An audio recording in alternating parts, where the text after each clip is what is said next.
There, I'm just cruising under the bridge. There it is. Very exciting. Echo! Echo! Echo! Echo! I can hear myself.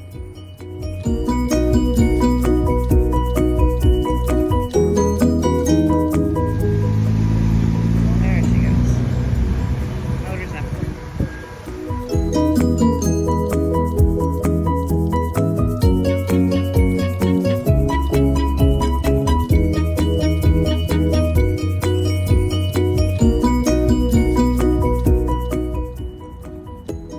This is the tent that I use.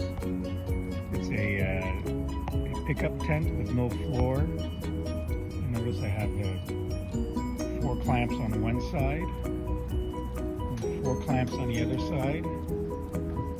I have a couple of clamps here rigged. And these clamps were so handy. And then I zipper and I get in and out of the tent from here. I had I mentioned that I was using the tarp while I was sailing on the St. Lawrence, because at the end of the day I was tired. It was just so much easier to put the tarp up and down. The tarps were just blowing and noisy, and I hardly slept because of that. I imagine that this tent would be a lot quieter. It's 3 in the morning. Anchor seems to be holding. But the wind's blowing hard and my tarps are making a lot of noise. There we go. That's what's happening. At the end of the day, I would take the extra time to put up this tent and sleep comfortably. It's a lot brighter inside as well too, and higher.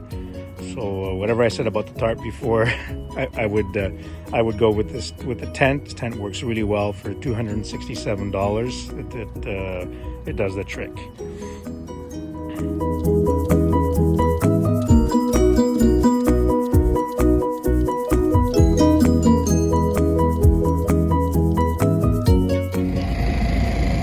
What I have in the boat, that's my fridge. There's no refrigeration, so it kind of stays open.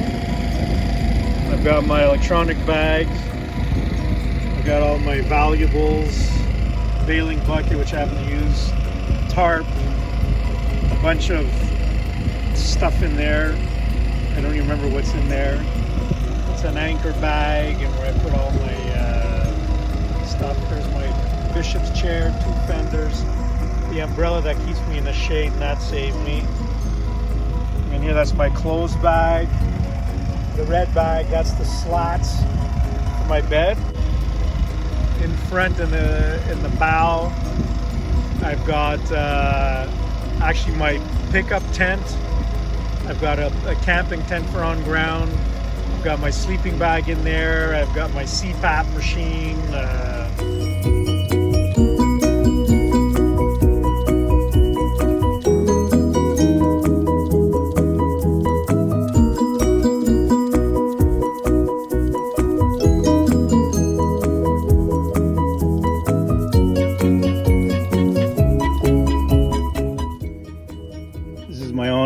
On-land bailing system.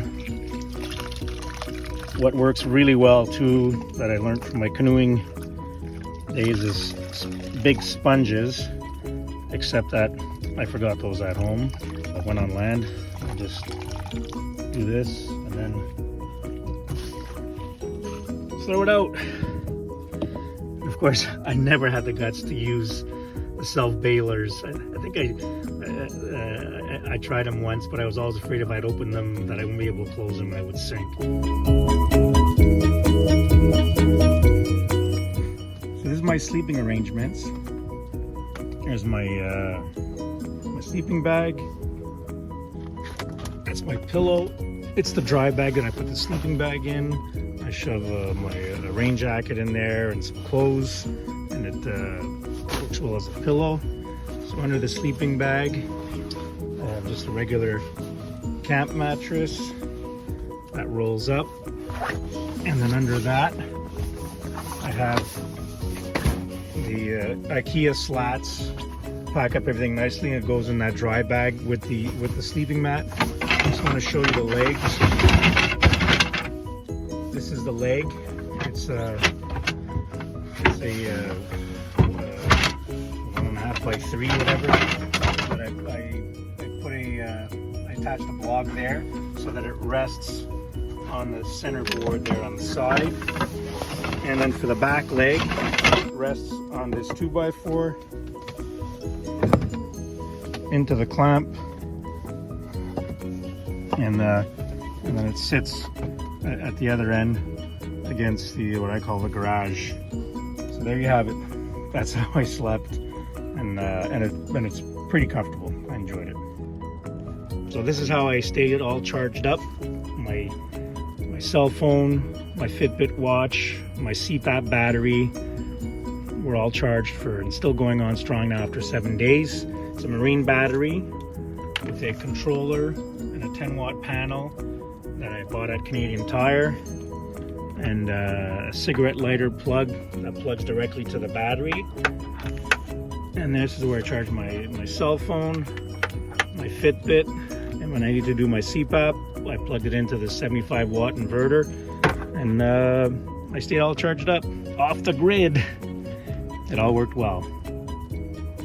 So this is my rowing system. You've seen when in previous posts how I installed them, but this is a piece of oak banister that I cut and shaped, and there's 3 bolts, and it's bolted underneath with washers, and there's Sikaflex all around so nothing leaks. I put a cleat to be able to tie the oars in for security in case they ever popped out, but they never really did. But the oars are amazing. It's also good, you know, when you're tacking. I was going up a narrow channel in contre-card, where I had to tack back and forth, and instead of messing around trying to catch the wind and a light wind, you just give one stroke of the oar, and you've got the sails on the right side, and you keep on moving. Oh yeah, and there's my little piece of wood that I'm very proud of. This helped a lot when you were rowing. I would keep my feet stable with this and use that as leverage to row. And also the beautiful part about rowing is that, you know, you're sitting sailing the whole time, and then when you do another action like rowing, your whole body moves in a different way, so you feel better. So that's it. And she's out.